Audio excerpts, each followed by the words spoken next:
Hello friends, તો આજે હું તમારી સાથે શેર કરીશ પાણીપુરીની પૂરી બનાવવાની રેસીપી। આપણે એકદમ લારી જેવી અને મસ્ત કરકરી અને ફૂલેલી પૂરી બનાવીશું। જો એકવાર આ રીતથી પાણીપુરીની પૂરી બનાવશો તો તમે લારીની પૂરી પણ ભૂલી જશો। તો ચલો રેસીપી સ્ટાર્ટ કરીએ।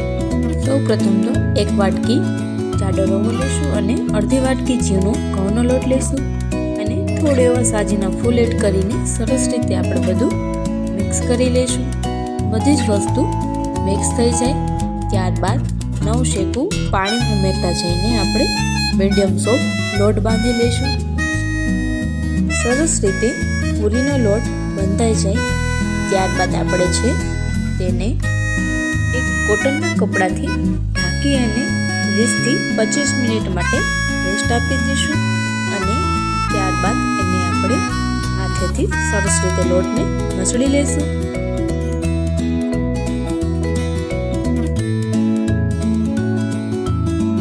પૂરીનો લોટ સરસ રીતે મસળાઈ જાય ત્યારબાદ આપણે તેનાથી આ રીતે રોલ કરી લઈશું અને નાના નાના લુવા લઈને આપણે સરસ રીતે ગોળ લુવા કરી લઈશું।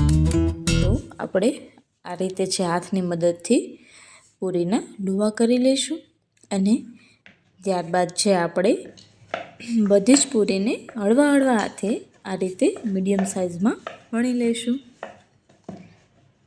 આ રીતે બધી જ પૂરી સરસ રીતે વણાઈ જાય ત્યારબાદ છે આપણે પૂરીને છે એક કોટનના કપડા ઉપર બધી જ પૂરીને આપણે રાખી દેવાની છે, જેથી કરીને તેમાં કોઈ જાતનો પણ ભેજ ન રહે અને તળતી વખતે આપણે સરસ રીતે ક્રિસ્પી થઈ જાય પૂરી। ત્યારબાદ મીડિયમ ગેસની ફ્લેમ ઉપર આપણે પૂરીને સરસ રીતે આ રીતે તળી લઈશું।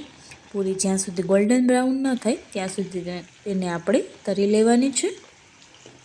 તો આપણી બધી જ પૂરી છે એ તળાઈને રેડી થઈ ગઈ છે। તમે જોઈ શકો છો કે આપણી પૂરી છે એકદમ લારી જેવી જ બની છે અને ખાવામાં પણ એકદમ સોફ્ટ અને ક્રિસ્પી છે।